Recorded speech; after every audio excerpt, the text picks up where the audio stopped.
Hello. हाँ, live कर दिए, मैसेज उसे डाल दीजिए।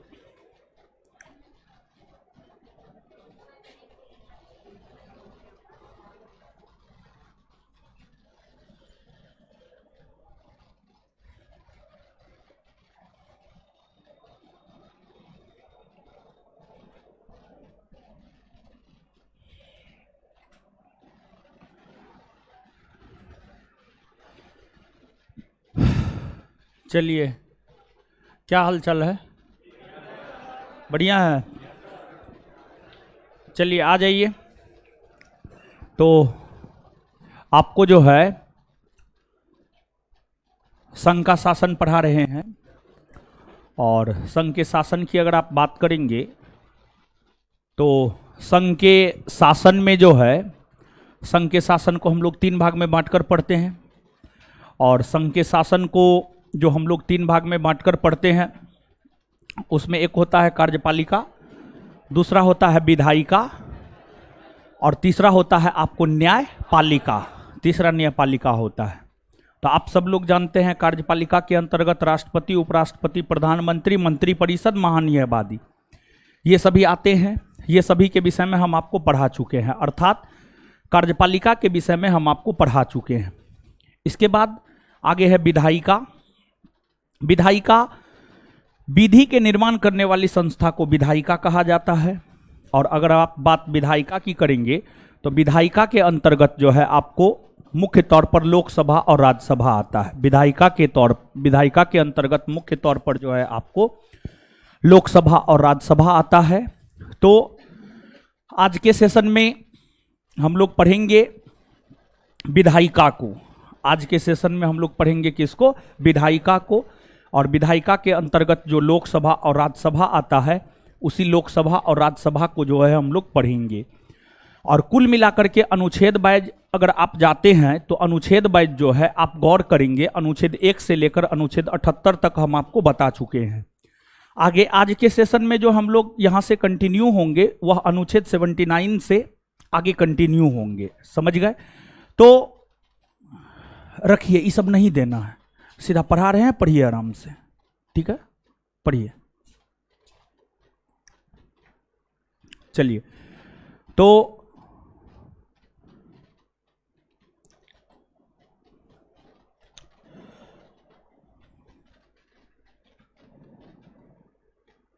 विधायिका के अंतर्गत लोकसभा और राज्यसभा आता है। विधायिका के अंतर्गत जो लोकसभा और राज्यसभा आता है उसी के विषय में हम लोग देखेंगे। ठीक है, तो विधायिका, कार्यपालिका हम लोग देख लिए हैं। कार्यपालिका के बाद आगे है आपको विधायिका। विधायिका विधायिका विधायिका के अंतर्गत आता है आपको क्या? तो विधायिका के अंतर्गत आता है आपको लोकसभा और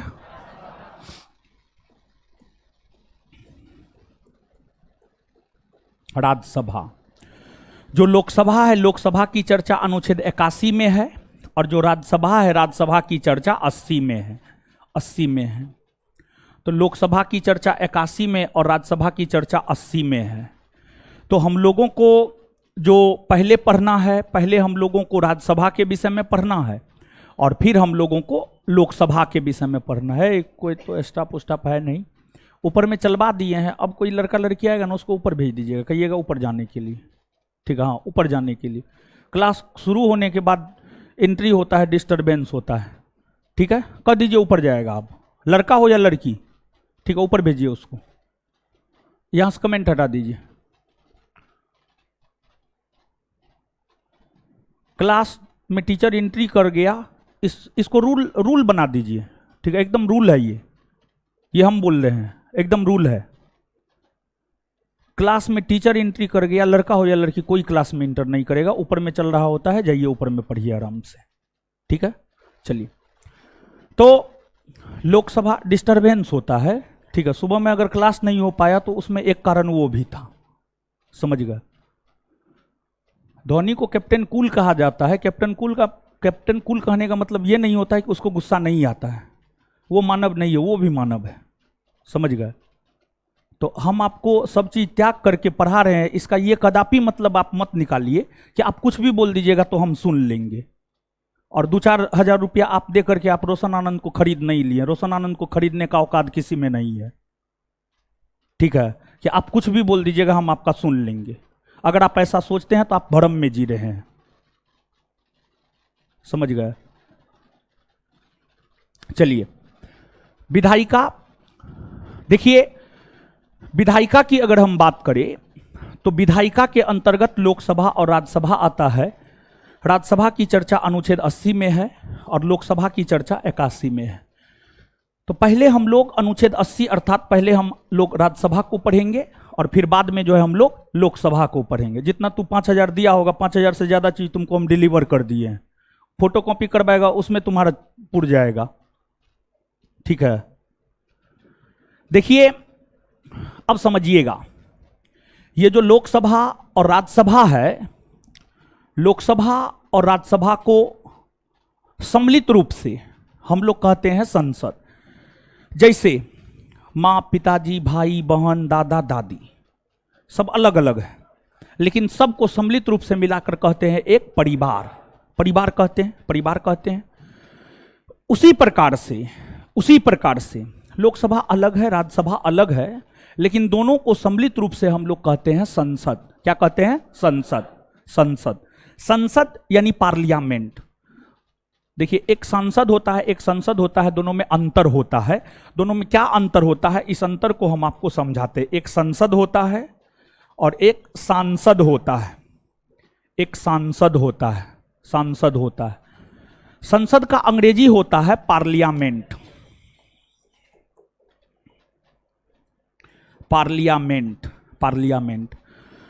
और सांसद का अंग्रेजी होता है member of parliament. Member of parliament, member of parliament. संसद जिसका अंग्रेजी पार्लियामेंट होता है और सांसद जिसका अंग्रेजी मेंबर ऑफ पार्लियामेंट होता है। संसद यानी पार्लियामेंट, लोकसभा, राज्यसभा और राष्ट्रपति। लोकसभा, राज्यसभा और राष्ट्रपति। लोकसभा, राज्यसभा और राष्ट्रपति तीनों को मिलाकर लोकसभा, राज्यसभा और राष्ट्रपति तीनों को मिलाकर जो संस्था बनती है उसी को हम लोग कहते हैं संसद अर्थात पार्लियामेंट। इसकी चर्चा भारतीय संविधान के अनुच्छेद 79 में है। भारतीय संविधान के अनुच्छेद 79 में है। अनुच्छेद 79 यह कहता है, अनुच्छेद 79 यह कहता है कि लोकसभा, राज्यसभा और राष्ट्रपति को मिलाकर संसद का गठन होता है। संसद का गठन होता है। और देखिए भारत के भीतर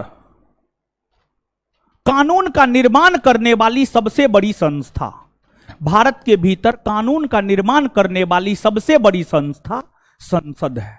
संसद है। यह प्रश्न आपके बिहार दरोगा परीक्षा में पूछा जा चुका है। गेट लगा दीजिए, उबला गेट लगाइए, ठीक है? अरे उबला गेट लगाना। भारत के भीतर कानून का निर्माण करने वाली सबसे बड़ी संस्था है संसद। भारत के भीतर कानून का निर्माण करने वाली सबसे बड़ी संस्था कौन है? संसद। यह प्रश्न आपके बिहार दरोगा परीक्षा का पूछा हुआ है। अब किस परीक्षा में पूछा है, आपके कौन परीक्षा में पूछा है हमको मालूम नहीं है, लेकिन आपके बिहार दरोगा परीक्षा का यह पूछा हुआ क्वेश्चन है कि भारत के भीतर कानून का निर्माण करने वाली सबसे बड़ी संस्था कौन है, तो आंसर हो जाएगा आपको संसद। अब इसके बाद सांसद किसे कहा जाता है? तो देखिए लोकसभा और राज्यसभा, लोकसभा और राज्यसभा के जो सदस्य होते हैं, लोकसभा और राज्यसभा के सदस्य को ही हम लोग कहते हैं सांसद, मेंबर ऑफ पार्लियामेंट। तो गौर कीजिएगा यहां पर आप, राष्ट्रपति, लोकसभा, राज्यसभा, इन तीनों संगठनों को मिलाकर हम लोग कहते हैं संसद यानी पार्लियामेंट। और संसद के अंतर्गत जो दो सदन है, दो हाउस है, दो सदन कहिए, दो हाउस कहिए, दो घर कहिए, जो भी कहना है आप कहिए। संसद के भीतर जो दो सदन है, लोकसभा और राज्यसभा, लोकसभा के सदस्य और राज्यसभा के सदस्य को ही हम लोग कहते हैं सांसद, अर्थात member of parliament, member of parliament. ये बात कुछ समझ में आया? हाँ या ना? क्लियर है ये बात? अरे क्या हो रहा है उधर? गेट बोले बंद करने के लिए, तो गेट काहे खोले हैं?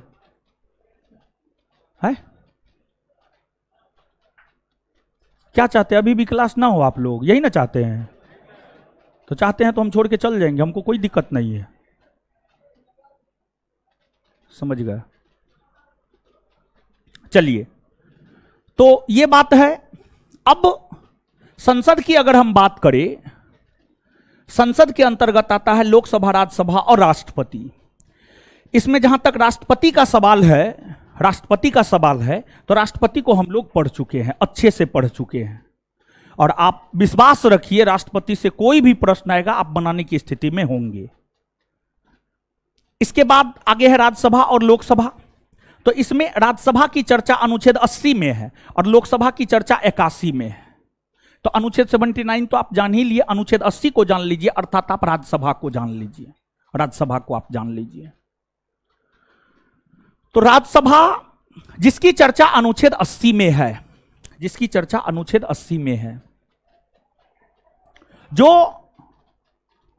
अनुच्छेद 80 है, जो अनुच्छेद 80 है, अनुच्छेद 80 में कई सारे क्लाउज है। एक है अनुच्छेद 80 का क्लाउज 1, एक है अनुच्छेद 80 का क्लाउज 2, एक है अनुच्छेद 80 का क्लाउज 3, एक है अनुच्छेद 80 का क्लाउज 4। ये जो तमाम अनुच्छेद है अनुच्छेद 80 के अंतर्गत, इसमें जानते हैं एक प्रश्न किसी परीक्षा में पूछ दिया गया है, 80 के क्लाउज 3 के विषय में मेरे ख्याल से पूछा गया है। इसलिए भी 80 अनुच्छेद 80 को विस्तार पूर्वक जानना आपके लिए जरूरी है। अनुच्छेद 80 का क्लाउज 1, अनुच्छेद 80 के क्लाउज 1 की अगर हम बात करें तो यह अनुच्छेद हमें राज्यसभा के संरचना के विषय में बताता है। राज्यसभा के संरचना, राज्यसभा के संरचना के विषय में बतलाता है, राज्यसभा के संरचना के विषय में बतलाता है। स्ट्रक्चर ऑफ राज्यसभा, राज्यसभा का क्या स्ट्रक्चर है, मतलब कितने सदस्य राज्यसभा में अधिक से अधिक हो सकते हैं, कितने सदस्य राज्यसभा में निर्वाचित होंगे, कितने सदस्य राज्यसभा में मनोनीत होंगे। ये तमाम प्रकार की जानकारियां हमें अनुच्छेद 80 के क्लाउज 1 से मिलती है, अर्थात अनुच्छेद 80 से मिलती है। अनुच्छेद 80 का क्लाउज 1 कहिए या अनुच्छेद 80 कहिए, बात बराबर है। अनुच्छेद 80 का क्लाउज 1 कहिए या अनुच्छेद 80 कहिए, बात बराबर है। अनुच्छेद 80 का क्लाउज 1 या अनुच्छेद 80 हमें राज्यसभा के संरचना के विषय में जानकारी प्रदान करता है, और अनुच्छेद 80 का क्लाउज 1 या अनुच्छेद 80 जो है, जो हमें राज्यसभा के संरचना के विषय में जानकारी प्रदान करता है, यह अनुच्छेद कहता है कि राज्यसभा में अधिक से अधिक सदस्यों की संख्या वर्तमान में 250 हो सकता है। राज्यसभा में अधिक से अधिक सदस्यों की संख्या वर्तमान में 250 हो सकता है। और जो नया संसद भवन बना है उसके आकार और स्वरूप को देखते हुए यह निश्चित तौर पर कहा जा सकता है कि आने वाले दिनों में राज्यसभा के सदस्यों की संख्या में इजाफा आपको देखने को मिलेगा। फिलहाल वो इजाफा संसद कर सकता है, संसद को यह अधिकार है कि संसद लोकसभा में सीटों की संख्या में इजाफा कर सकता है, राज्यसभा में सीटों की संख्या में इजाफा कर सकता है। संसद को यह अधिकार है, संसद कर सकता है ये काम। तो ये हो सकता है, आप ये नहीं सोचेंगे कि ऐसा नहीं हो सकता है, ऐसी कोई बात नहीं है। हमारे संविधान की बहुत सारी खूबसूरतियां हैं, हमारे संविधान की जो बहुत सारी खूबसूरतियां हैं, उन खूबसूरतियों में एक खूबसूरती है संविधान में संशोधन का होना। ये बहुत बड़ी खूबसूरती है हमारे संविधान की। संविधान में संशोधन के प्रावधान हमें हमारे संविधान निर्माताओं ने कर दिया। इसी वजह से संविधान के कोई वैसे प्रावधान जो आज के डेट में उपयोग में नहीं आ रहा है उसको हम लोग हटा देते हैं। संविधान के कोई वैसे प्रावधान जो उपयोग में आ रहा है उसको हम लोग रखते हैं, या किसी नए प्रावधान को अगर जोड़ने की आवश्यकता होती है तो उसे हम जोड़ भी देते हैं। तो संविधान संशोधन भारतीय संविधान की खूबसूरतियों में से एक है। तो संसद ही संविधान में संशोधन करती है। संसद को ही यह अधिकार है कि वह लोकसभा और राज्यसभा में सीटों की संख्या में इजाफा कर सकता है, एकदम से कर सकता है। लेकिन यह जब होगा तब, परंतु वर्तमान समय की अगर हम बात करें तो वर्तमान समय में राज्यसभा में सदस्यों की संख्या अधिकतम 250 और हो सकता है अधिकतम 250, और अधिकतम जो 250 हो सकता है उस 250 में से 238 गो निर्वाचित होता है और 12 गो मनोनीत होता है। 238 गो निर्वाचित होता है और 12 को मनोनीत होता है। 238 का चुनाव होता है।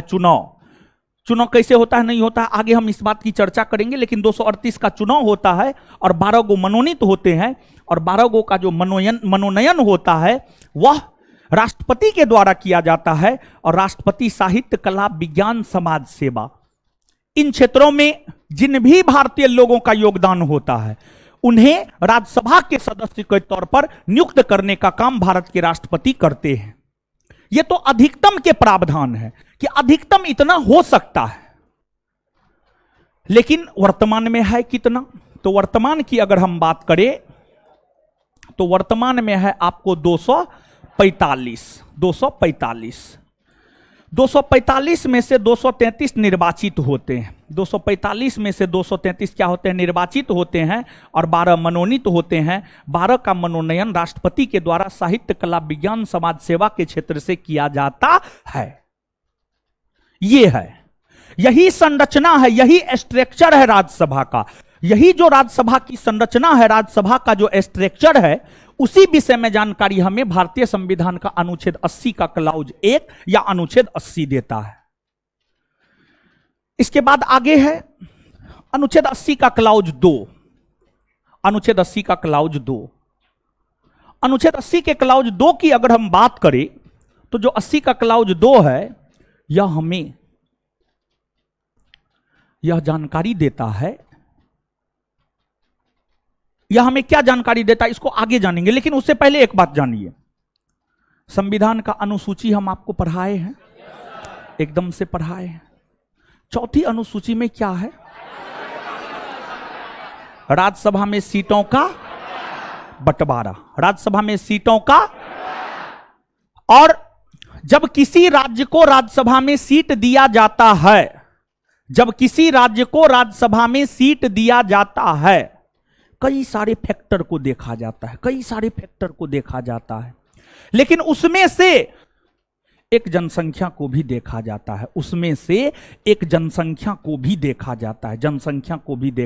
है, और फिर उस आधार पर राज्यसभा में सीट का बंटवारा राज्यों के बीच, केंद्र शासित प्रदेशों के बीच कर दिया जाता है। तो राज्यों और केंद्र शासित प्रदेशों के बीच, राज्यों यानी स्टेट, राज्य यानी स्टेट एस, और केंद्र शासित प्रदेश यानी यूनियन टेरिटरीज यानी यूटी, स्टेट और यूटी के बीच, यानी राज्य और केंद्र शासित प्रदेश के बीच, राज्य और केंद्र शासित प्रदेश के बीच चौथी अनुसूची के अनुरूप जो सीटों का बंटवारा किया जाता है, वो जानकारी हमें अनुच्छेद 80 का क्लाउज 2 देता है। एक बार फिर से सुनिएगा। राज्यसभा में सीटों के बंटवारा के विषय में जानकारी कौन अनुसूची? चौथी अनुसूची। तो राज्यसभा में जो वर्तमान में 245 सीट है, 245 में से 233 निर्वाचित होते हैं। जो 233 निर्वाचित होते हैं, जो 233 निर्वाचित होते हैं, ये 233 सीट भारत के भीतर जो 28 राज्य और 8 केंद्र शासित प्रदेश है, उन राज्यों के बीच बांट दिया जाता है। और उसमें कई सारे फैक्टर को देखा जाता है, जिसमें एक जनसंख्या को भी देखा जाता है। और सामान्य तौर पर आपके परीक्षा में अगर पूछे कि राज्यसभा में सीटों का बंटवारा जो किया जाता है, उसमें मुख्य तौर पर किसे आधार बनाया जाता है, तो उसका उत्तर हो जाएगा आपको जनसंख्या। जनसंख्या आपके परीक्षा के अकॉर्डिंग, आप अपने परीक्षा के अकॉर्डिंग जनसंख्या याद रखिएगा, आपका काम चल जाएगा। जैसे उत्तर प्रदेश राज्य का सबसे ज्यादा जनसंख्या है, उत्तर प्रदेश राज्य को राज्यसभा में सबसे ज्यादा सीट दिया गया है 31। फिर महाराष्ट्र है, महाराष्ट्र को 19। तमिलनाडु है, तमिलनाडु को 18। फिर बिहार है, बिहार को 16। बंगाल है, बंगाल को 16। कर्नाटक है, कर्नाटक को 12। आंध्र प्रदेश 11, मध्य प्रदेश 11। तो इस प्रकार से अलग अलग राज्यों को, इस प्रकार से अलग अलग राज्यों को राज्यसभा में अलग अलग सीट दिया गया है। अलग अलग राज्यों को राज्यसभा में अलग अलग सीट दिया गया है। तो ये जो अलग अलग राज्यों को राज्यसभा में अलग अलग सीट दिया गया है, इसी विषय में जानकारी हमें देता है 80 का क्लाउज 2। 80 का क्लाउज 2। और ये सीट चौथी अनुसूची के अनुरूप बांटा जाता है। चौथी अनुसूची के अनुरूप बांटा जाता है। इसके बाद आगे है अनुच्छेद 80 का क्लाउज 3। 80 के क्लाउज 3 में क्या है, तो आप समझिएगा इस बात को। 80 के क्लाउज 3 में क्या है, आपने अभी जाना है 12 सदस्यों का मनोनयन राष्ट्रपति, साहित्य, कला, विज्ञान, समाज सेवा। 12 सदस्यों का मनोनयन राष्ट्रपति साहित्य, कला, विज्ञान, समाज सेवा के क्षेत्र से करते हैं राज्यसभा में। तो उसी विषय में जानकारी हमें 80 का क्लाउज 3 देता है। जो 80 का क्लाउज 3 है, अनुच्छेद 80 का क्लाउज 3 हमें यह जानकारी देता है कि राष्ट्रपति राज्यसभा में 12 सदस्यों को शिक्षा, साहित्य, कला और विज्ञान, कला और विज्ञान तथा समाज सेवा, कला और विज्ञान तथा समाज सेवा, समाज सेवा, समाज सेवा के क्षेत्र से मनोनीत करते हैं। यह जानकारी हमें 80 का क्लाउज 3 देता है। 80 का क्लाउज 3 देता है। इसके बाद आगे है 80 का क्लाउज 4। अनुच्छेद 80 के क्लाउज 4 की हम बात करें तो यह अनुच्छेद हमें राज्यसभा के लिए होने वाले चुनाव के विषय में जानकारी देता है कि राज्यसभा का चुनाव कौन तरीका से होता है, राज्यसभा के चुनाव में कौन भाग लेते हैं। तो जो अनुच्छेद 80 का क्लाउज 4 है, यह राज्यसभा के चुनाव के विषय में जानकारी देता है। राज्यसभा के चुनाव के विषय में तमाम प्रकार की जानकारी देता है। अनुच्छेद 80 का क्लाउज 4 ही हमें यह बताता है कि राज्यसभा का चुनाव किस तरीका से होता है, और अनुच्छेद 80 का क्लाउज 4 ही हमें यह भी बताता है कि राज्यसभा के सदस्यों के चुनाव में भाग कौन लेते हैं। मतलब राज्यसभा में या राज्यसभा के लिए जो चुनाव होते हैं, उस विषय में तमाम प्रकार की जानकारी हमें देता है अनुच्छेद 80 का क्लाउज 4। अब प्रश्न यह उठता है कि राज्यसभा का चुनाव कैसे होता है। तो हम आपको बताते चले यहां पर कि राज्यसभा का चुनाव अनुपातिक प्रतिनिधित्व के आधार पर एकल संक्रमणीय मत प्रणाली के द्वारा होता है। राज्यसभा का चुनाव अनुपातिक प्रतिनिधित्व के आधार पर एकल संक्रमणीय मत प्रणाली के द्वारा होता है, पहली बात। और दूसरी बात, अब जैसे लोकसभा का चुनाव होता है तो लोकसभा के चुनाव में आम जनता पार्टिसिपेट करता है।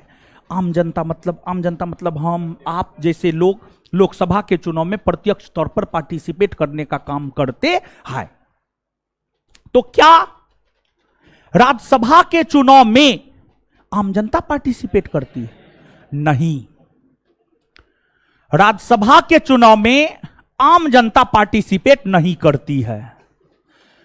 अब सवाल यह उठता है कि राज्यसभा के चुनाव में आम जनता पार्टिसिपेट नहीं करता है, तो राज्यसभा के चुनाव में आखिरकार पार्टिसिपेट करता कौन है?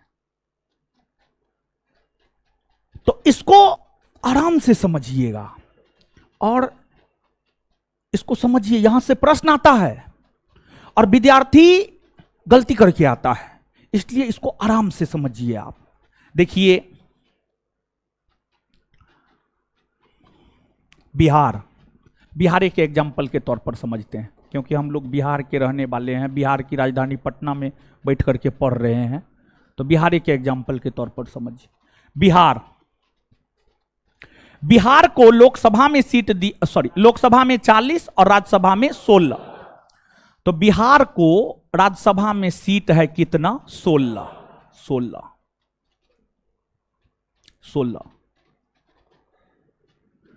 बिहार में राज्यसभा का 16 सीट है। 16 सीट के लिए चुनाव होगा। इस चुनाव में भाग लेने के लिए कुछ योग्यता की जरूरत होती है। इस चुनाव में भाग लेने के लिए जो योग्यता की जरूरत होती है, भारत का नागरिक हो, उम्र कम से कम 30 वर्ष हो, पागल या दिवालिया ना हो, लाभ के पद पर ना हो, यही कंडीशन है। इन कंडीशनों को फुलफिल करके कोई भी व्यक्ति राज्यसभा का चुनाव लड़ सकता है। अब राज्यसभा का चुनाव हो रहा है, तो चुनाव में भाग कौन लेगा? तो अब एक बात आप जानिए, बिहार विधानसभा की अगर आप बात करेंगे तो बिहार विधानसभा में सीटों की संख्या है 243। बिहार विधानसभा में सीटों की संख्या कितना है? 243। बिहार विधानसभा में सीटों की संख्या कितना है? 243। तो बिहार विधानसभा में जो सीटों की संख्या 243 है, इसके लिए चुनाव होता है। और इसके लिए जो चुनाव होता है, इस चुनाव में भी आम जनता पार्टिसिपेट करता है। और आम जनता बिहार के विधानसभा हेतु 243 सदस्यों को विधानसभा के चुनाव में भाग लेकर चुनने का काम करता है, और ये 243 सदस्य बिहार विधानसभा के सदस्य बनते हैं। जैसे लोकसभा और राज्यसभा के सदस्य को एमपी कहते हैं, मेंबर ऑफ पार्लियामेंट कहते हैं, वैसे विधानसभा के सदस्य को विधायक कहते हैं, अंग्रेजी में मेंबर ऑफ लेजिस्लेटिव असेंबली कहते हैं, और शॉर्ट में एमएलए कहते हैं। तो बिहार को जो राज्यसभा में 16 सीट दिया गया, इसके लिए जो चुनाव होगा, इस चुनाव में बिहार का जो 243 को विधायक है ना, यही भाग लेगा। बिहार को जो 243 को विधायक है, यही भाग लेगा। तो 243 विधायक जो कि बिहार विधानसभा में है, जो कि विधानसभा के निर्वाचित सदस्य है, यही बिहार के लिए राज्यसभा हेतु 16 सीटों को लेकर जो चुनाव होगा, उस चुनाव में ये लोग पार्टिसिपेट करने का काम करेंगे। कहने का मतलब ये हुआ कि राज्यसभा के चुनाव में कौन भाग लेता है? तो राज्यसभा के चुनाव में संबंधित राज्य के विधानसभा के निर्वाचित सदस्य भाग लेते हैं। मनोज झा बिहार से राजद पार्टी के तरफ से राज्यसभा के सदस्य हैं, तो मनोज झा को कौन चुना होगा? मनोज झा को बिहार के भीतर राजद के जो विधायक होंगे, राष्ट्रीय जनता दल के जो विधायक होंगे, राष्ट्रीय जनता दल के विधायक मनोज झा को राज्यसभा के सदस्य के तौर पर चुनने का काम किए होंगे। आशा करते हैं आपको बात स्पष्ट हुआ होगा। मतलब अगर आपसे पूछा जाए कि राज्यसभा के चुनाव में भाग कौन लेता है, तो आपको जवाब देना है राज्य के विधानसभा के निर्वाचित सदस्य। अगर बिहार राज्य के लिए राज्यसभा का चुनाव हो रहा है तो उसमें बिहार राज्य के विधानसभा के निर्वाचित सदस्य भाग लेंगे। अगर उत्तर प्रदेश राज्य के लिए राज्यसभा का चुनाव हो रहा है तो उत्तर प्रदेश राज्य के विधानसभा के निर्वाचित सदस्य भाग लेंगे। अगर झारखंड राज्य के लिए राज्यसभा का चुनाव हो रहा है तो झारखंड राज्य के विधानसभा के जो निर्वाचित सदस्य है वो भाग लेंगे। समझ में आया? क्लियर है? ये बात याद रखना बहुत जरूरी है, ये अभी जो समझाए हैं, क्योंकि आज के डेट में जो परीक्षा का स्टैंडर्ड है, पहले यहां से परीक्षा प्रश्न पूछता था राज्यसभा का सदस्य बनने के लिए न्यूनतम उम्र क्या होनी चाहिए, तो आंसर 30 बरस होगा। लेकिन अब ये प्रश्न नहीं पूछता है। अब आपसे अगर पूछेगा यहां से तो यही पूछेगा कि राज्यसभा के सदस्यों के चुनाव में भाग कौन लेता है, तो राज्यसभा के सदस्यों के चुनाव में भाग लेता है राज्य के विधानसभा के आशा करते सब बात क्लियर हुआ होगा, हाँ या ना? क्लियर है ना ये सब बात? चलिए, तो ये हो गया अनुच्छेद 80 के विषय में। अनुच्छेद 80 बता दिए, राज्यसभा खत्म।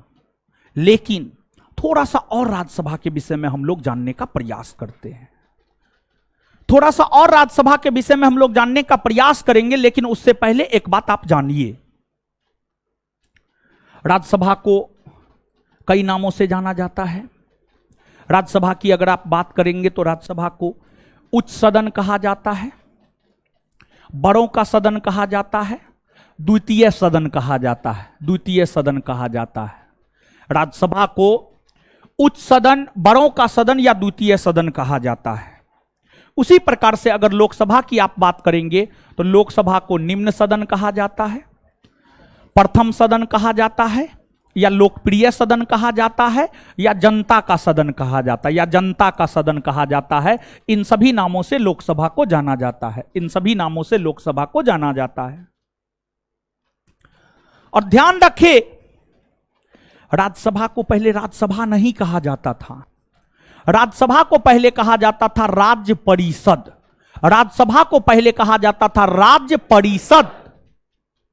और राज्य परिषद का नाम बदलकर वर्ष 1954 ईस्वी में किया गया राज्यसभा। राज्यसभा को पहले राज्य परिषद कहा जाता था और राज्य परिषद का नाम बदलकर वर्ष 1954 में किया गया राज्यसभा। और राज्यसभा के लिए पहली बार चुनाव वर्ष 1952 में हुए। और जो लोकसभा है, लोकसभा को भी पहले लोकसभा नहीं कहा जाता था। लोकसभा को कहा जाता था पहले केंद्रीय विधान परिषद या जनता का सदन कहा जाता था। उसका नाम बदलकर लोकसभा किया गया है वर्ष 1954 में। और पहली बार लोकसभा के चुनाव 1951-52 में हुए हैं। 1951 ईस्वी के लास्ट में शुरू हुआ और 1952 के शुरू तक जो है आपको पहला लोकसभा का चुनाव हुआ था। लगभग लगता है 5 से 6 महीना लगा था लोकसभा का चुनाव करवाने में। और संभवतः एग्जैक्ट मंथ याद नहीं आ रहा है, संभवतः अक्टूबर 1951 में शुरू हुआ पहली बार लोकसभा का चुनाव और फरवरी या मार्च 1952 में खत्म हुआ। तो इसलिए 1951-52 हम बोल रहे हैं, 1951-52 हम बोल रहे हैं। तो पहली बार राज्यसभा का चुनाव 1952 में और लोकसभा का चुनाव 1951-52 में। 1951-52 में पहली बार लोकसभा के चुनाव हुए। यह सब बात भी आप याद रखिएगा। और साथ ही साथ जब भी भारतीय शासन प्रणाली की तुलना होती है ना, जब भी भारतीय शासन प्रणाली की तुलना होगी, भारतीय शासन प्रणाली से तुलनात्मक रूप में अगर प्रश्न पूछे जाते हैं तो अमेरिका से तुलना करके प्रश्न पूछा जाएगा, ब्रिटेन से तुलना करके प्रश्न पूछा जाएगा। ये दोनों देश के अलावा तीसरा या चौथा किसी अन्य देश से तुलनात्मक प्रश्न नहीं पूछा जाता है भारतीय राज व्यवस्था में, नहीं पूछा जाता है भारतीय राज व्यवस्था में। हम क्या बोल रहे हैं? हम ये बोल रहे हैं कि अगर भारतीय राज व्यवस्था में पॉलिटी के प्रश्न आएंगे और तुलनात्मक प्रश्न आएंगे अन्य देशों को लेकर, तो या तो अमेरिका से तुलना करके प्रश्न पूछा जाएगा या ब्रिटेन से तुलना करके प्रश्न पूछा जाएगा, तीसरा कोई देश नहीं। तो इसलिए थोड़ा सा आप यहां पर यह जानिए, भारत के लोकसभा की तुलना किससे की, अमेरिका के किस सदन से की जाती है? भारत के राज्यसभा की तुलना अमेरिका के किस सदन से की जाती है? भारत के लोकसभा की तुलना ब्रिटेन के कौन सदन से की जाती है? भारत के राज्यसभा की तुलना ब्रिटेन के कौन सदन से की जाती है? यह सब बात जानना जरूरी है, पूछा जाता है। खैर ये सब छोटी मोटी बातें हैं, लेकिन कभी कभी छोटा छोटा चीज जो है ना पूछ दिया जाता है और विद्यार्थी गलती करके आ जाता है। तो इसलिए छोटे छोटे चीजों को भी नजरअंदाज नहीं करना चाहिए। जैसे एक्साइज 64 पोस्ट जिसमें अग्निशमन वाला भी था, जानते हो वो परीक्षा का प्रश्न आप देखेंगे बहुत इजी, उतना इजी प्रश्न पूछना भी नहीं चाहिए। बहुत इजी प्रश्न, बहुत मैक्सिमम इजी, उससे इजी हो ही नहीं सकता है जनरल कंपटीशन में। तो उस प्रश्न को देख करके आप अनुमान लगा लीजिएगा कि 1275 में उसी लेवल का प्रश्न आ रहा है। बेवकूफ हैं आप, ये आपकी बेवकूफी होगी। एक्साइज अलग विभाग है, भले परीक्षा बीपीएसएससी बोर्ड करवाता है वो अलग बात है। एक्साइज का परीक्षा इससे पहले भी 126 पोस्ट के लिए हुआ है, उस समय में भी ऐसा लेवल नहीं था। उस समय में भी ऐसा लेवल नहीं था, मतलब ये नहीं बोलना चाह रहे थे, उस समय में भी लगभग इसी लेवल का प्रश्न पूछा गया था। एक्साइज में 126 वाला के लिए जो हुआ था उसमें भी लगभग इसी लेवल का प्रश्न पूछा गया था, और इसमें भी, इसमें तो और ये कर दिया।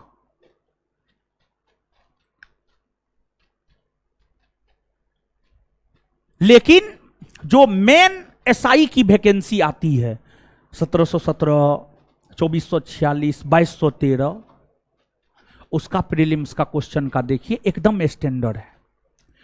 आप उस प्रश्न को अनेकों बार देख लिए हैं, आपको उत्तर मालूम है, इसलिए आपको लगता है कि नहीं इसमें तो लेवल ही नहीं है। लेकिन पहली बार उस प्रश्न को देखते ना, हम तो परीक्षा दिए हैं ना जी, पहला रिएक्शन ही महत्वपूर्ण होता है। जब उसका आंसर जान लिए तब रिएक्शन दे रहे हैं, वो ओरिजिनल रिव्यू नहीं हो सकता है। जब आप क्वेश्चन देखे तुरंत रिव्यू दिए वो ओरिजिनल होता। हम तो तीनों परीक्षा फेस न किए हैं,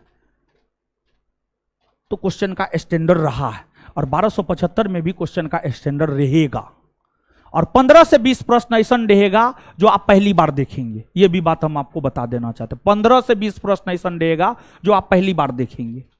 समझ गए? तो ये बात है। अब आगे आते हैं, तो ये सब बात आप याद रखिएगा। तो यहां पर हम आपको ये बात बतलाना चाह रहे थे कि जैसे भारत में संसद का 2 सदन है, लोकसभा और राज्यसभा, वैसे ही अमेरिका में है प्रतिनिधि सभा और सीनेट, वैसे ही ब्रिटेन में है हाउस ऑफ कॉमन और हाउस ऑफ लॉर्ड्स। ब्रिटेन में है हाउस ऑफ कॉमन्स और हाउस ऑफ लॉर्ड्स। अमेरिका के प्रतिनिधि सभा की तुलना भारत के लोकसभा से की जाती है, और अमेरिका के सीनेट की तुलना भारत के राज्यसभा से की जाती है। ब्रिटेन के हाउस ऑफ कॉमन्स की तुलना लोकसभा से की जाती है। ब्रिटेन के हाउस ऑफ लॉर्ड्स की तुलना राज्यसभा से की जाती है, राज्यसभा से की जाती है। ये सब छोटी छोटी बातें हैं, लेकिन महत्वपूर्ण बातें हैं। परीक्षा के लिहाज से इसको याद रखना अति आवश्यक है, अति आवश्यक, एकदम जरूरी है। अब देखिए राज्यसभा है, राज्यसभा के विषय में और आप जानिए। राज्यसभा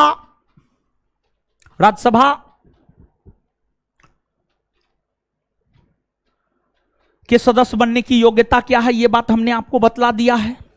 उसके चुनाव में कौन भाग लेता है, यह भी बात हमने आपको बतला दिया है। राज्यसभा की अगर हम बात करें तो जो राज्यसभा है यह एक अस्थाई सदन है।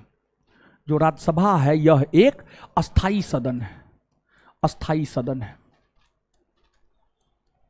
अस्थाई सदन है। राज्यसभा एक अस्थाई सदन है, यही कारण है कि राज्यसभा का कोई कार्यकाल नहीं होता है। राज्यसभा का कोई कार्यकाल नहीं, तो उसका गठन 1952 में हो गया है, तब से लेकर वो अस्तित्व में है। और आगे भी भारत में जब तक संसदीय शासन प्रणाली अस्तित्व में रहेगी तब तक राज्यसभा का अस्तित्व रहेगा।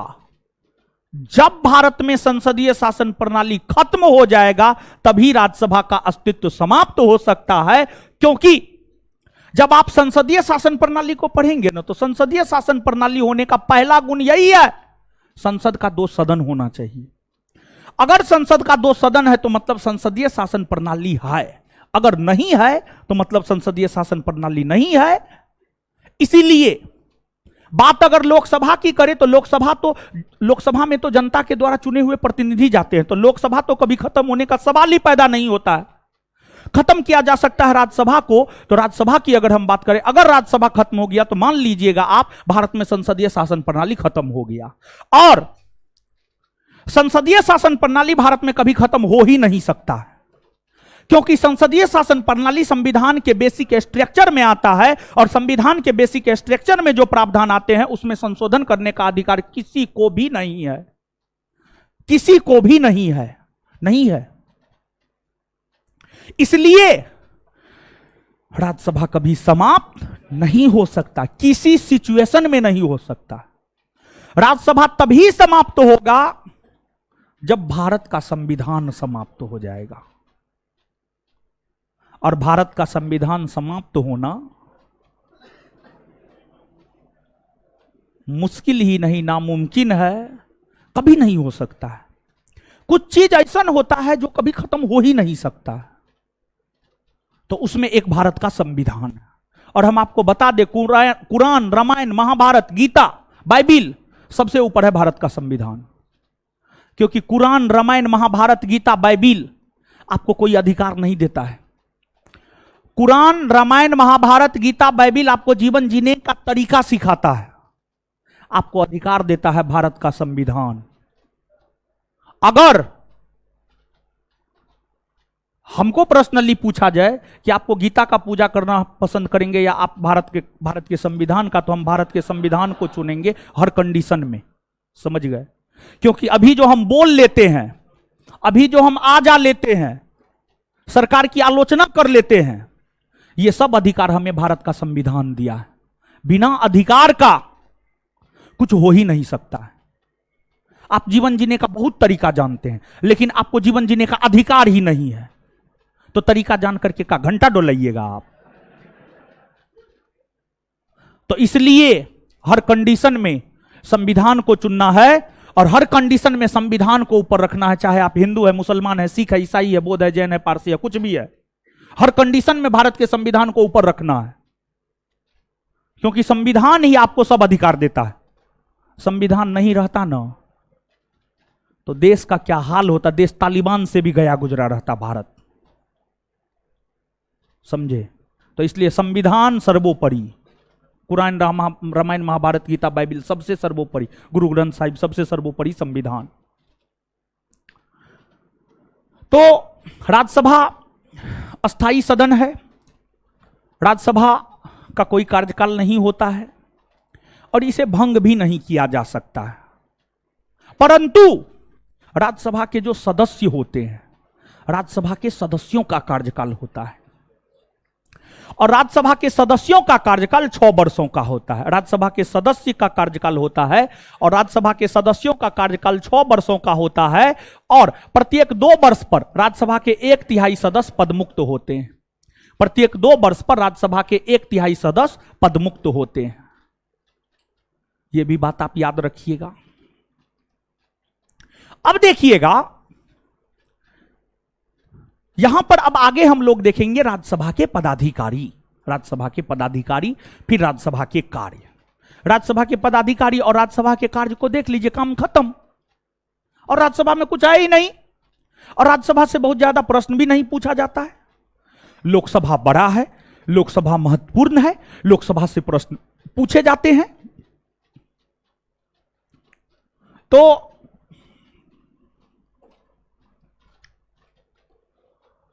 राज्यसभा के पदाधिकारी,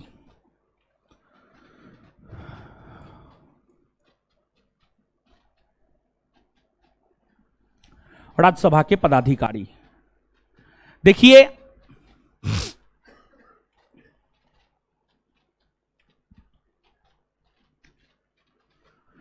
राज्यसभा के पदाधिकारी के विषय में जानकारी हमें भारतीय संविधान का अनुच्छेद 89 से अनुच्छेद 92 देता है। अनुच्छेद 89 से अनुच्छेद 92 देता है।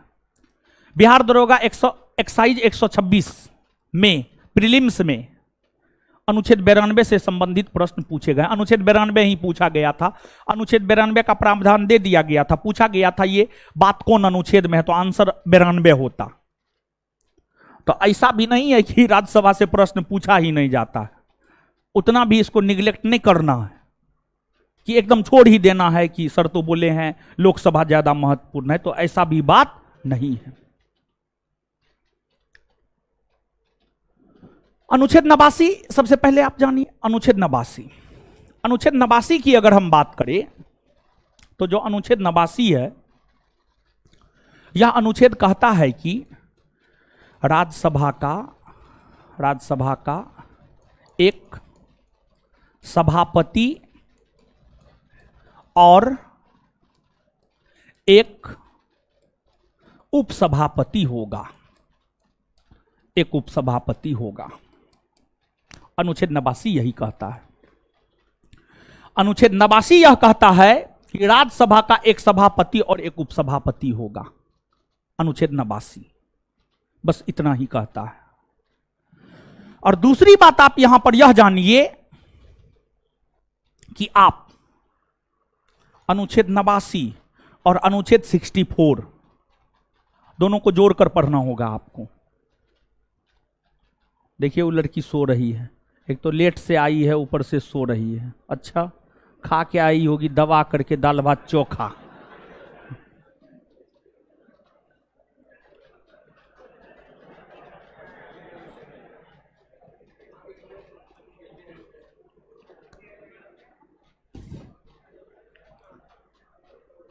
क्या खा के आई है पूछिए तो।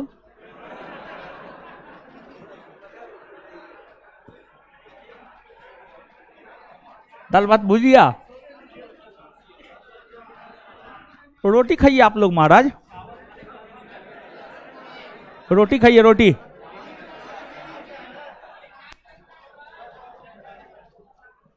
देखिए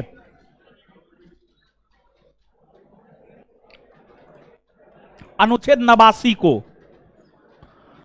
अनुच्छेद 64 के साथ जोड़कर पढ़िए। अनुच्छेद 64, अनुच्छेद 64 क्या कहता है जानते हैं?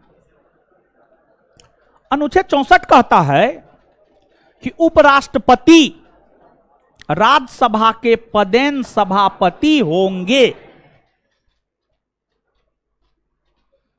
तो अनुच्छेद 89 यह कहता है राज्यसभा का एक सभापति और एक उपसभापति होगा। और अनुच्छेद 64 यह कहता है कि उपराष्ट्रपति राज्यसभा का पदेन सभापति होगा। मतलब जो उपराष्ट्रपति होता है वही राज्यसभा का सभापति होता है। वर्तमान में उपराष्ट्रपति जगदीप धनखड़ है, अर्थात राज्यसभा के सभापति कौन है? जगदीप धनखड़। और उपराष्ट्रपति ध्यान रखे कि राज्यसभा का सदस्य नहीं होता है, लेकिन फिर भी वह राज्यसभा का सभापतित्व तो करता है।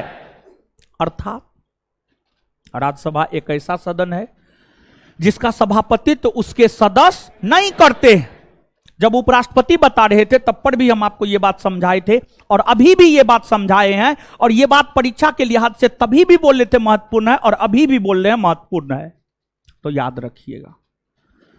बात समझ में आया? तो कौन ऐसा सदन है जिसका सभापतित्व उसके सदस्य नहीं करते हैं? आंसर हो जाएगा राज्यसभा। राज्यसभा के सभापति राज्यसभा के सदस्य नहीं होते हैं, लेकिन राज्यसभा का उपसभापति,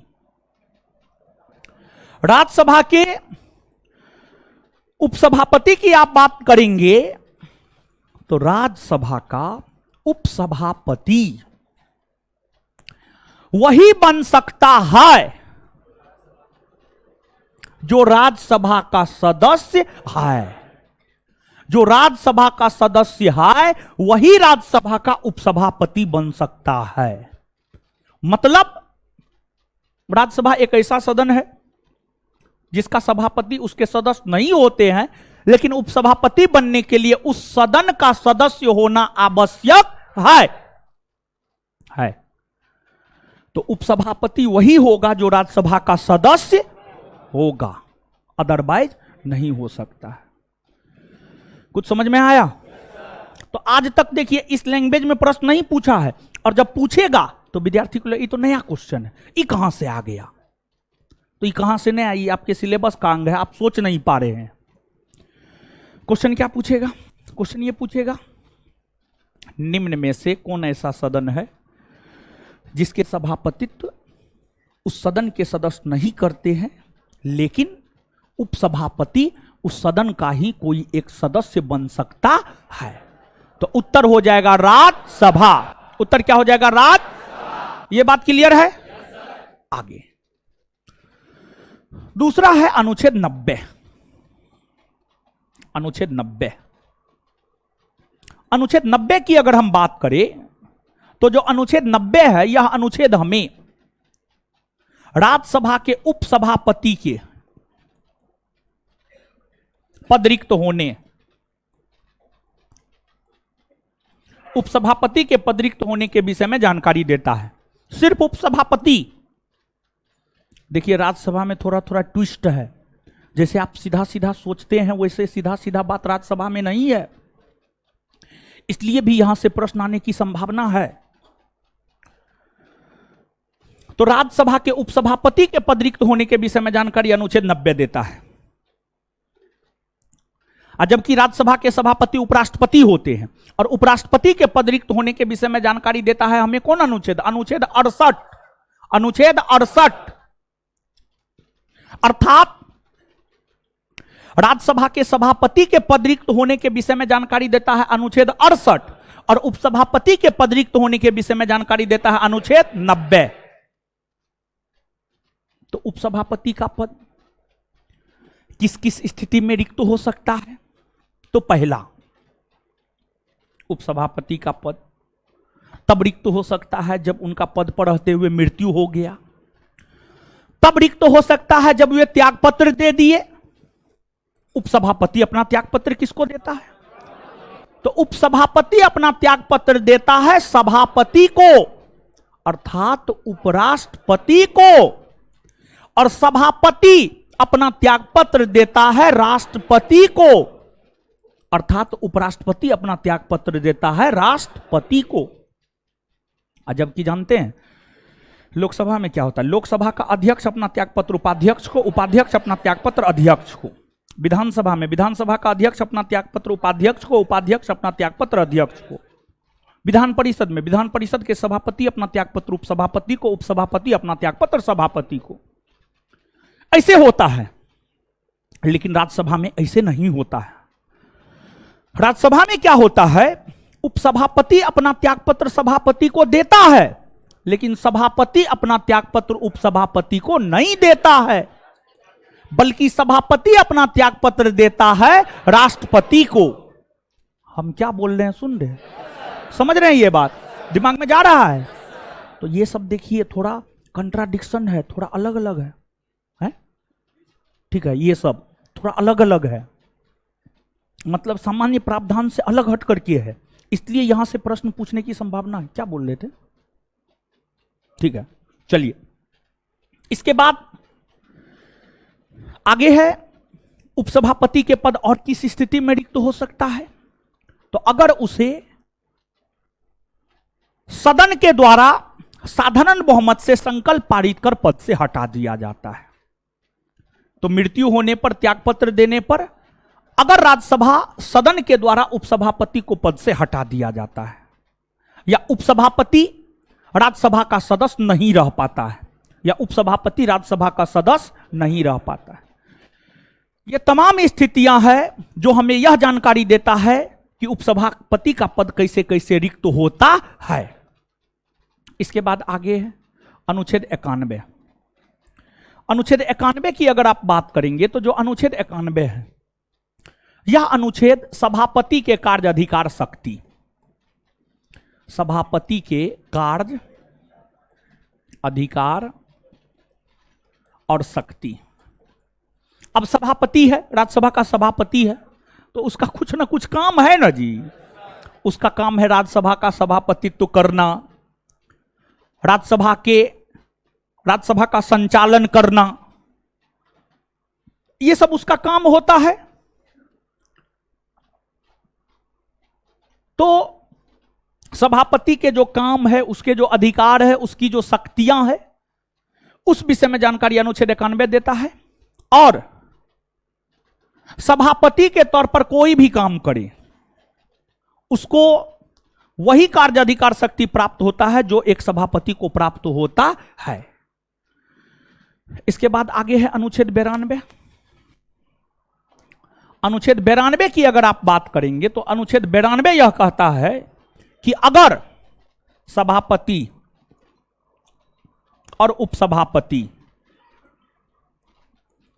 अगर सभापति और उपसभापति को पद से हटाने का संकल्प, पद से हटाने का संकल्प विचाराधीन हो, पद से हटाने का संकल्प विचाराधीन हो, तो वे पीठासीन अधिकारी के तौर पर काम, पीठासीन अधिकारी के तौर पर काम नहीं करेंगे। इसका क्या मतलब होता है, इसको आप समझिएगा। किताबी भाषा में यही लिखा हुआ है और आपके परीक्षा में भी जो आया था यही भाषा लिखा हुआ था। एक्साइज का क्वेश्चन पलट करके आप देख लीजिएगा, सेम यही लिखा हुआ था। किताबी भाषा में भी यही लिखा हुआ है और आपके क्वेश्चन में भी यही लिखा हुआ था। लेकिन इसका मतलब क्या होता है, एकदम सरल भाषा में समझिए। देखिए एक बात बताइए, वर्तमान में राज्यसभा के सभापति जगदीप धनखड़ हैं, उपसभापति हरिवंश नारायण सिंह है। तो अगर मान लिया जाए जगदीप धनखड़ को पद से हटाया जाना है या हरिवंश नारायण सिंह को पद से हटाया जाना है, तो जगदीप धनखड़ को पद से हटाया जाना है, यह प्रस्ताव राज्यसभा में ही आएगा। हरिवंश नारायण सिंह को पद से हटाया जाना, यह भी प्रस्ताव राज्यसभा में ही आएगा। आप स्वयं सोचिए, जगदीप धनखड़ को हटाने के लिए प्रस्ताव राज्यसभा में आया है, तो जगदीप धनखड़ क्या चाहेंगे स्वयं कि हम पद से हट जाए? तो वो पद पर रहते हुए चीजों को प्रभावित कर सकते हैं?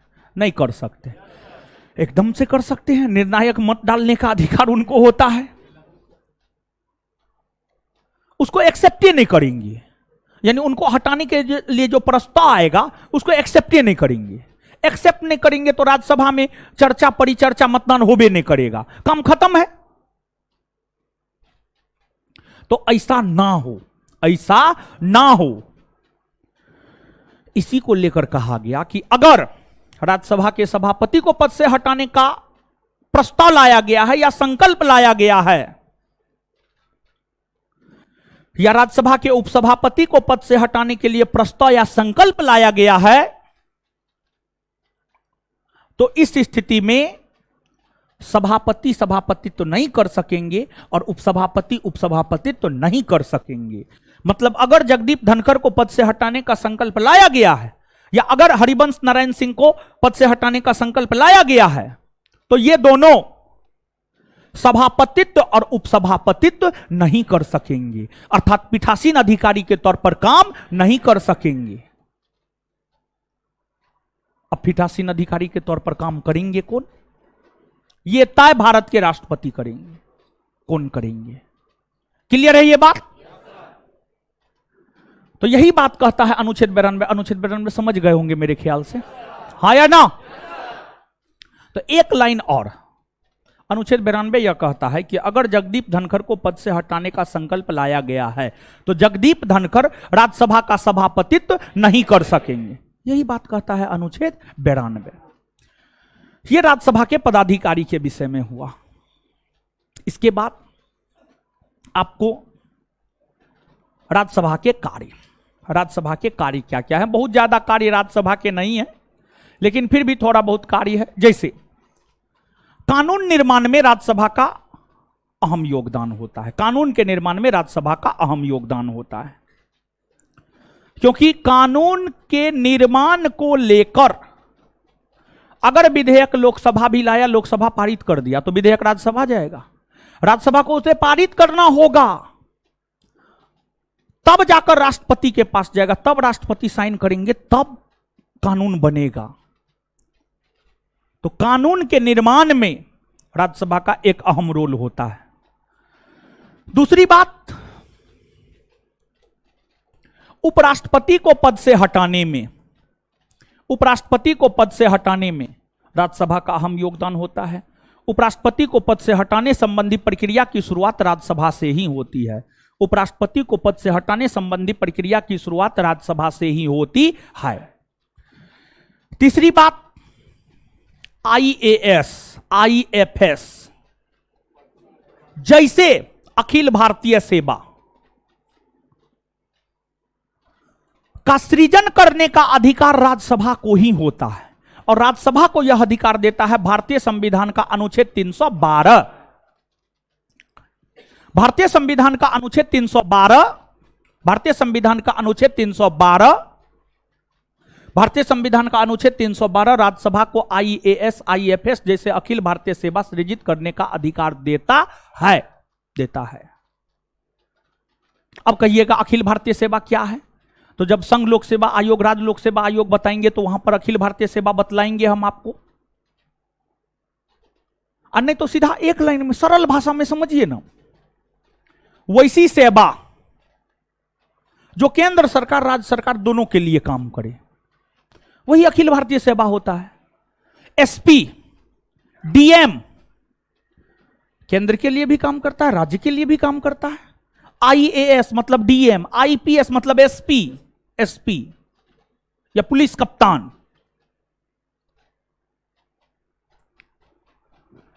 SP, DM केंद्र सरकार के लिए भी काम करता है, राज्य सरकार के लिए भी काम करता है। तो सीधा एक लाइन में समझिए ना, अखिल भारतीय सेवा उस सेवा को कहा जाता है जो सेवा केंद्र और राज्य दोनों के लिए हो, दोनों को अपना सेवा प्रदान कर सकता है, वही अखिल भारतीय सेवा, और क्या, और कुछ नहीं है। आगे विस्तार पूर्वक जो है संघ लोक सेवा आयोग, राज्य लोक सेवा आयोग पढ़ेंगे तो वहां पर बताएंगे हम आपको। और एक बात याद रखिए, जैसे पत्नी पर पति का एकाधिकार होता है या पति पर पत्नी का एकाधिकार होता है, वैसे ही IAS, IFS जैसे अखिल भारतीय सेवाओं के सृजन करने को लेकर राज्यसभा को एकाधिकार है। यह काम राज्यसभा ही कर सकता है, दूसरा कोई सदन नहीं कर सकता है। इसमें लोकसभा का कोई योगदान नहीं होता है, 1% नहीं, 1% भी योगदान नहीं होता है। पूछा जाता है, पूर्वावलोकन पलट करके देखिएगा, निम्नलिखित में से किसको लेकर राज्यसभा को एकांतिक अधिकार प्राप्त होता है, या निम्नलिखित में से किसको लेकर राज्यसभा को एकाधिकार प्राप्त होता है? तो आंसर हो जाएगा आपको अखिल भारतीय सेवाओं का सृजन करने को लेकर राज्यसभा को एकांतिक या एकाधिकार प्राप्त होता है। आशा करते हैं आप समझे होंगे, हाँ या ना? और यह अधिकार देता है अनुच्छेद 312।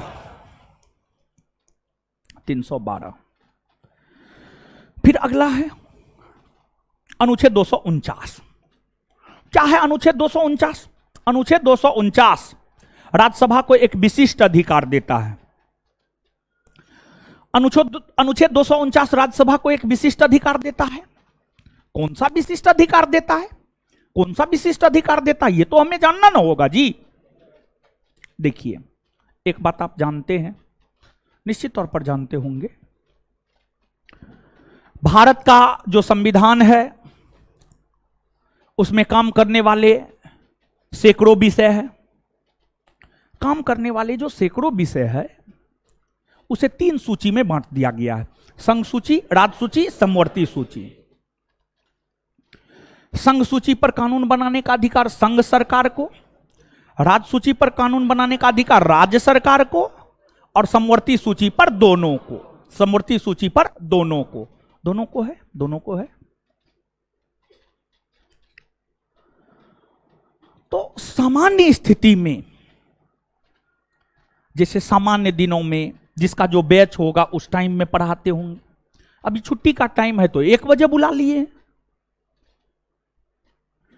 तो सामान्य स्थिति में राज्य सूची के विषय पर कानून राज्य सरकार बनाती है। सामान्य स्थिति में राज्य सूची के विषय पर कानून राज्य सरकार बनाती है। लेकिन अगर राज्य सूची का कोई विषय राष्ट्रीय महत्व का है, अगर राज्य सूची का कोई विषय राष्ट्रीय महत्व का है, अगर राज्य सूची का कोई विषय राष्ट्रीय महत्व का है और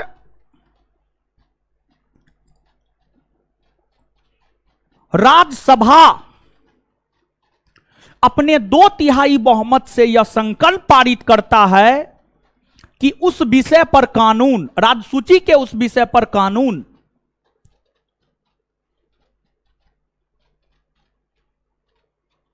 संघ सरकार या केंद्र सरकार बनाए, तो इस स्थिति में राज्य सूची के उस विषय पर कानून संघ सरकार या केंद्र सरकार ही बनाता है, राज्य सरकार नहीं बनाता है।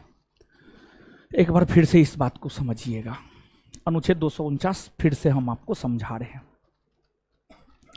अनुच्छेद 249 राज्यसभा को कुछ विशिष्ट अधिकार देता है। अनुच्छेद 249 राज्यसभा को कौन से विशिष्ट अधिकार देते हैं, इसको आप समझिएगा। देखिए, सामान्य तौर पर भारत का संविधान,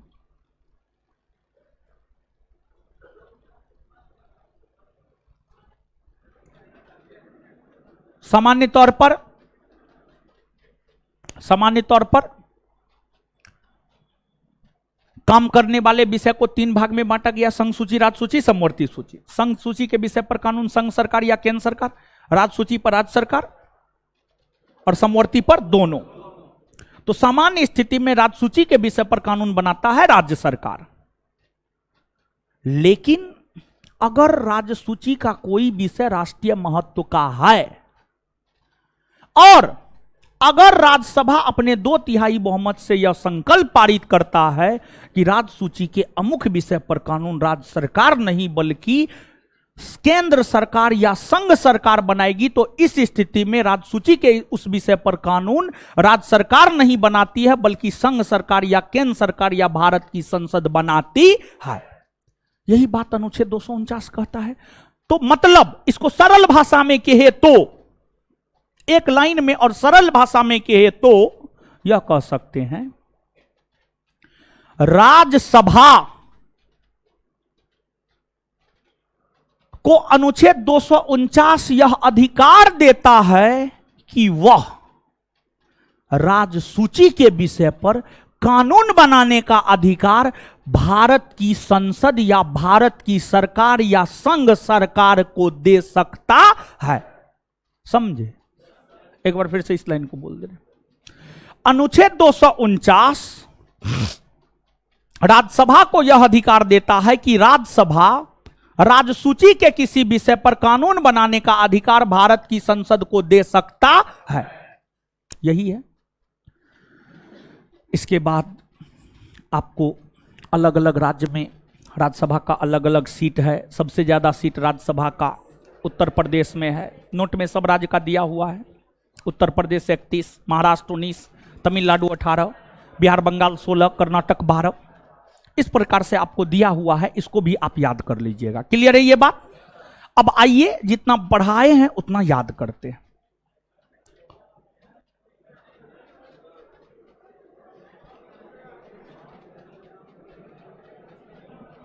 चलिए बताइएगा, भारत में कानून का निर्माण करने वाली सबसे बड़ी संस्था कौन है? संसद के विषय में जानकारी कौन अनुच्छेद देता? कौन अनुच्छेद? संसद के गठन की जानकारी कौन अनुच्छेद? संसद के अंतर्गत कौन कौन आता है? कौन कौन आता है? अच्छा, लोकसभा और राज्यसभा के सदस्य को क्या कहते हैं? अंग्रेजी में मेंबर ऑफ पार्लियामेंट। राज्यसभा की चर्चा कौन अनुच्छेद में? लोकसभा। उच्च सदन किसे कहते हैं? बड़ों का सदन, द्वितीय सदन। अच्छा, राज्यसभा के लिए पहली बार चुनाव कब हुए? 1952। राज्य परिषद का नाम बदलकर राज्यसभा कब किया गया? 1954। निम्न सदन किसे कहते हैं?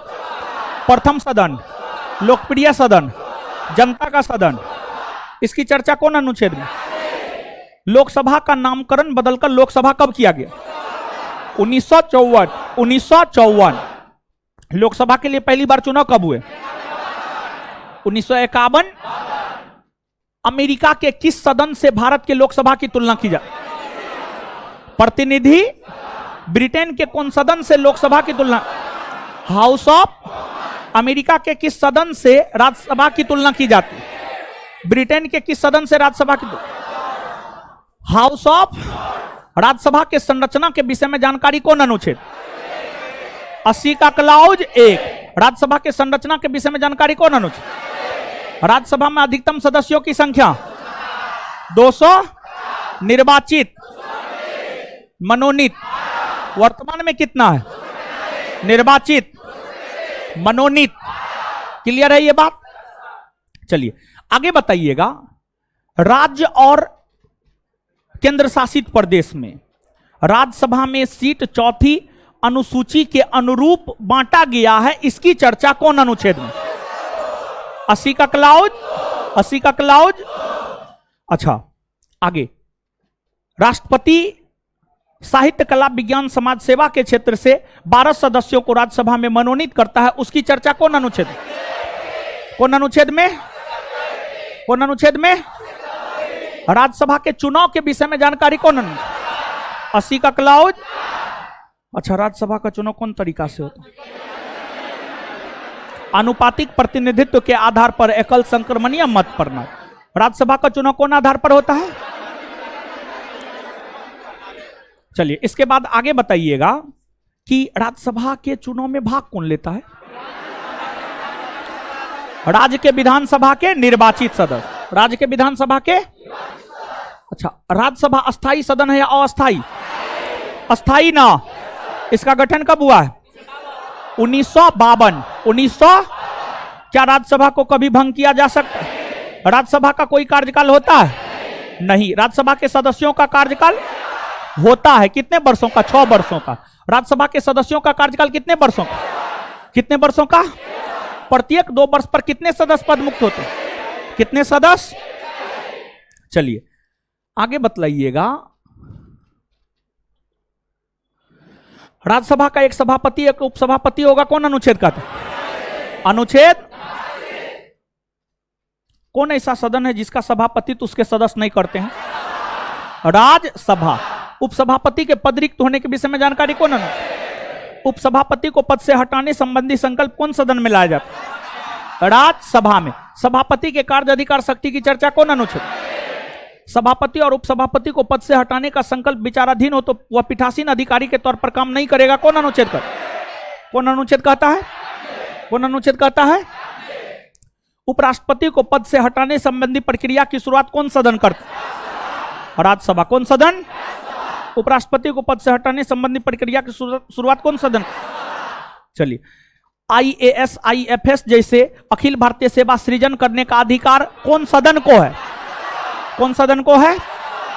और इसकी चर्चा कौन अनुच्छेद में? क्या अखिल भारतीय सेवा सृजित करने को लेकर लोकसभा को कोई अधिकार? इसको लेकर राज्यसभा को एकाधिकार ना है जी?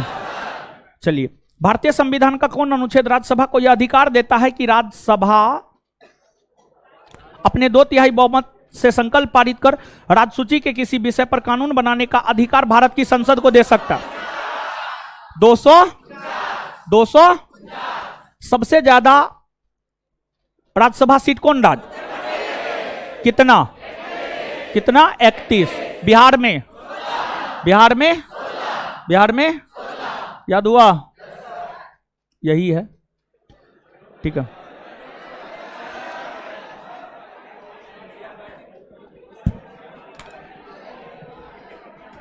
चलिए रुकिए, पहले क्लास के विषय में बोल देते, उसके बाद कुछ।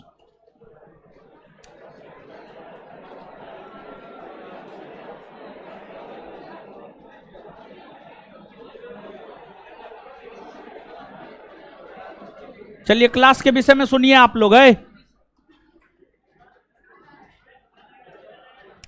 क्लास के विषय में सुनिए।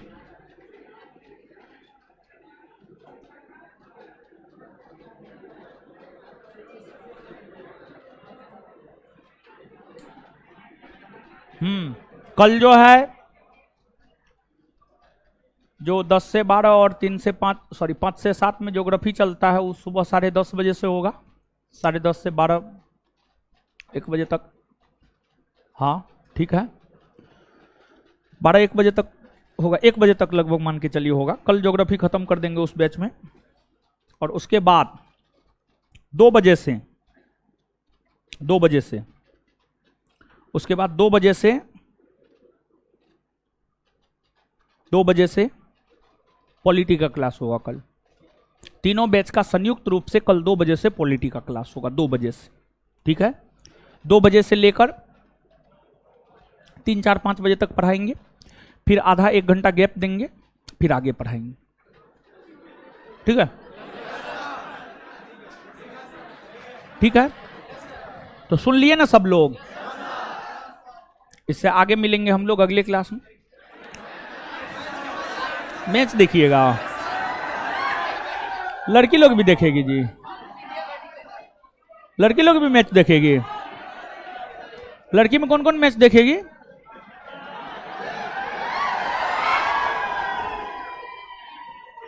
ठीक है, ठीक है, मैच लगवा देते हैं, बैठिए मैच लगवाते हैं।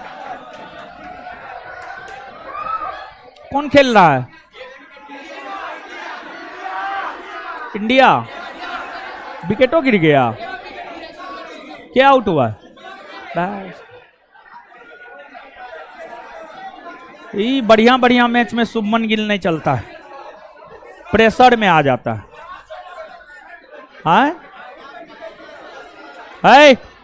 हल्ला नहीं करना है, लगाइए, काट दीजिए। अब ऑनलाइन वाले मिलते हैं अगले क्लास में। हल्ला नहीं कीजिए, हल्ला मत कीजिए, लाइव कीजिए, लाइव कीजिएगा पागल।